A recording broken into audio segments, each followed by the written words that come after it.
कुणाल और राजीव बचपन के दोस्त शहर की भागदौड़ से दूर छुट्टी मनाने का फैसला करते हैं। सुकून और रोमांच की तलाश में उन्होंने एक ऐसी जगह चुनी जो भीड़भाड़ से दूर एक छोटे से गांव में बसी थी। उनकी यात्रा उन्हें एक पुराने सुनसान होटल तक ले गई जो घने जंगलों से घिरा हुआ था।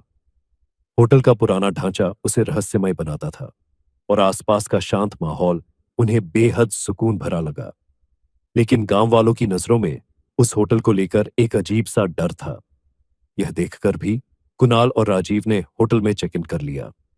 होटल के कर्मचारी अजीब तरह से चुप और थोड़े दूरी बनाए हुए थे, लेकिन कुणाल और राजीव ने इसे गांव के माहौल का असर समझकर अनदेखा कर दिया। दिन भर गांव और आसपास की सुंदरता का आनंद लेने के बाद वे होटल लौट आए, लेकिन पहली ही रात से अजीब घटनाएं शुरू हो गईं। कुणाल ने दीवारों से आती धीमी फुसफुसाहटें सुनी, लेकिन वहां कोई नहीं था। दूसरी ओर राजीव को कमरे में असामान्य ठंड महसूस हुई, जबकि बाहर गर्मी का मौसम था। दोनों ने इसे अपना वहम समझकर बात को टाल दिया। दूसरी रात हालात और भी डरावने हो गए। राजीव को किसी के रोने की आवाज सुनाई दी। वह आवाज का पीछा करते हुए होटल के एक सुनसान हिस्से में जा पहुंचा। कुणाल, जो अपने दोस्त को अकेले नहीं छोड़ना चाहता था, उसके साथ हो लिया। दोनों एक बंद कमरे के पास पहुंचे जहां से आवाजें आ रही थीं।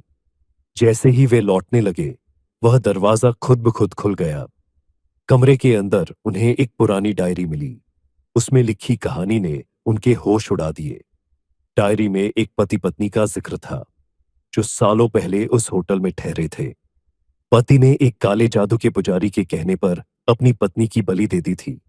पुजारी ने उसे यकीन दिलाया था कि ऐसा करने से उसे स्वर्ग की शांति मिल जाएगी। लेकिन हत्या के बाद पति पर गहरा पश्चाताप छा गया। उसने सब कुछ छोड़ दिया और एक साधु बनकर अपनी गलती का प्रायश्चित करने लगा। कुणाल और राजीव को एहसास हुआ कि वे अकेले नहीं हैं। दरवाजे खुद ब खुद बंद होने लगे, लाइट्स झपकने लगी और कमरे में एक ठंडी दहशत फैल गई। तभी उस औरत की आत्मा प्रकट हुई, जिसकी आंखों में दर्द और गुस्सा भरा हुआ था। वह अपने दुख के लिए सभी जीवित लोगों को दोषी मानती थी और किसी को भी वहां से जाने नहीं देना चाहती थी। डर के मारे दोनों ने वहां से भागने की कोशिश की, लेकिन वह आत्मा लगातार उनके पीछे पड़ी रही। राजीव, जो किसी भी तरह बच निकलना चाहता था, उसके जाल में फंस गया और अपनी जान गंवा बैठा। कुणाल अपने दोस्त की मौत से टूट चुका था, लेकिन उसने हार नहीं मानी। उसे डायरी में लिखे पुजारी की बात याद आई और लगा कि वही इस समस्या का हल जानता होगा। कुणाल किसी तरह होटल से बचकर पुजारी तक पहुंचा। वहां उसे पता चला कि वह पुजारी और कोई नहीं, बल्कि वह पति था जिसने अपनी पत्नी की हत्या की थी। सालों से वह अपने किए पर पछता रहा था और आत्मा को शांति दिलाने का रास्ता खोज रहा था। उसने कुणाल की मदद करने का वादा किया और दोनों आत्मा को शांत करने के लिए होटल लौटे। आखिरी लड़ाई बेहद डरावनी थी। आत्मा का गुस्सा सालों में और भी बढ़ चुका था। उसने पूरी ताकत से हमला किया। इस दौरान आत्मा ने पुजारी को उसकी पुरानी गलती याद दिलाई और उसे काले जादू से प्रभावित करने वाले पलों को फिर से जीने पर मजबूर किया।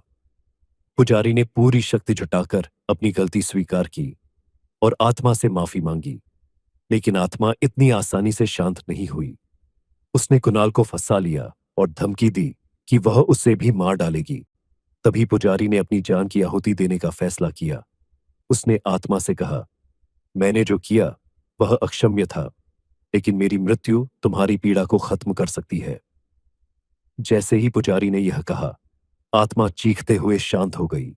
उसकी आंखों में आंसू थे। उसने कहा, तुम्हारा पश्चाताप मुझे शांति देता है। मैं अब मुक्त हूं।